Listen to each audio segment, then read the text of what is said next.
여러분 안녕하세요. 장기간의 모든 것 국회의원 천천박사입니다. 오늘은 2024년을 맞아서 새로운 근로계약서 작성을 하시는 대표님과 종사자분들을 위해서 근로계약서 작성 방법 한번 살펴보려고 합니다. 최대한 고려할 사항을 콕콕 집어서 2024년 근로계약서 훑어보도록 하겠습니다. 근로계약서 작성 시 직원 개별적으로 고민해서 작성해야 하는 이유 먼저 말씀드릴게요. 근로계약서는 노사 분쟁 발생 시에 최우선으로 가는 서류인데요. 보통 간략하게 작성하거나 제3자가 제공한 양식을 그대로 쓰시는데 기관마다 직원들마다 계약사항이 다르므로 이렇게 하시는 것은 바람직하지 않습니다. 따라서 직원들마다 고심해서 계약을 진행하셔야 되는데요. 실제 협의된 근로계약 내용을 글자 하나하나 신중하게 작성을 하셔야 됩니다.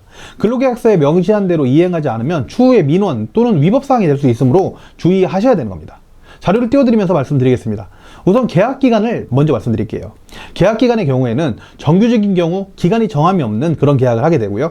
많이 계약직을 하죠. 계약직인 경우에는 계약일자를 기준으로 작성하시면 됩니다. 장기간 기간에 근로장소와 업무 내용도 작성을 하셔야 되는데요. 장기간 기간은 사업마다 조금씩 다른데 방문요양 같은 경우에는 사업장과 어르신이 대기될 것이고요. 주간보호 같은 경우에는 사업장과 어르신 댁을 오가는 차량도 확장할 수 있겠죠.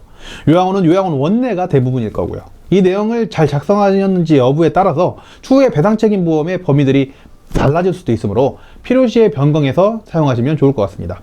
또 업무 내용은 사회복지사와 같이 직종으로 적는 것이 일반적이나 세부적으로 따로 업무를 지정하셔도 됩니다. 근로 형태는 주간근무인지 야간근무인지 복합근무인지 사업마다 사람마다 모두 다 다르겠죠. 특히 요양원의 경우에는 주주야비비, 2교대 3교대 근무, 복합근무가 일반적일 것이고 근로시간의 경우에는 법적으로 소정근로시간은 1일 8시간, 일주에 40시간을 초과하지 않습니다. 휴게시간을 제외하고요. 즉 근로계약을 할 때는 이를 준수해서 작성을 하셔야 됩니다. 일반적으로 상근근무를 하시기 때문에 다른 부분들은 신경 쓰지 않으셔도 됩니다만 여성 근로자 같은 경우에는 연장근로, 휴일근로, 야간근로를 실시하게 되면 따로 동의서를 작성하셔야 돼요. 그렇기 때문에 차라리 근로계약서에 포함해서 자필 서명을 받으시는 것이 유리합니다. 장기간 기간은 연장 야간 근무가 참 많죠. 일반적인 회사에서는 월요일부터 금요일까지 근무를 하는 게 정해지기 때문에 월요일부터 금요일까지가 근무 일자가 될 건데요. 장기간 기간 같은 경우에는 사람마다 천차만별로 다르고 기간마다 다르기 때문에 개별적으로 정해 주셔야 됩니다. 이것은 기관과 직원의 사정에 따라서 변경해서 작성을 하시면 되겠습니다. 근로시간의 산정 방법을 살펴보겠습니다. 근로시간 산정 방법은 일반적으로 평균 근무시간이 주유 포함해서 월 209시간이 일반적입니다.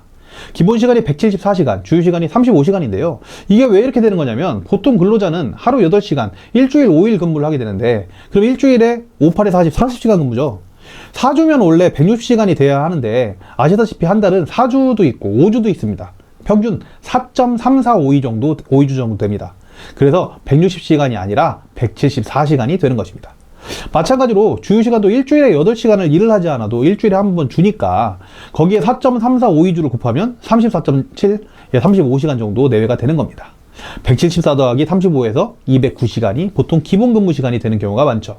물론 이 또한 사람마다 모두 다 다릅니다. 장기간 기간의 휴일을 살펴보면 휴일은 주휴일과 근로자의 날 그리고 법정 공휴일이 있는데요. 주휴일은 보통 회사에서는 일요일이죠. 그런데 장기간 기간은 사람마다 기간마다 달라질 수가 있습니다. 특히 요양원은 365일 열려있기 때문에 이 부분이 지속적으로 달라질 수 있죠. 주휴일을 어떻게 정하느냐 이런 부분들에 따라서 추후에 급여지급 시에 휴일 수당을 주느냐 안 주느냐의 분쟁으로 갈 수 있는 것이기 때문에 이 부분도 잘 지정해 주셔야 됩니다. 근로자의 날은 5월 1일이고 법정 공휴일은 다들 아시다시피 달리하게 빨간 날입니다. 연장 휴일 야간 근로가 있는 경우에는 50% 가산해서 수당이 나가게 되고요. 물론 5인 이상 사업자만 그렇습니다. 다음은 이제 가장 중요한 급여입니다. 급여는 월급제와 시급제로 대표적으로 나뉘는데요.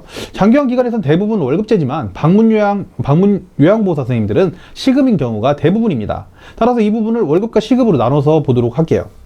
우선 월급제에는 근로계약서 보시면 기본급과 주휴수당을 기본적으로 표시를 해주셔야 되는데요. 혹시 비과세 식대가 지급되거나 직책수당 같은 수당이 지급되는 경우에는 이런 수당들도 추가를 해주면 되는 겁니다. 그렇게 해서 합산한 금액을 월급으로 표시를 하시면 되고요.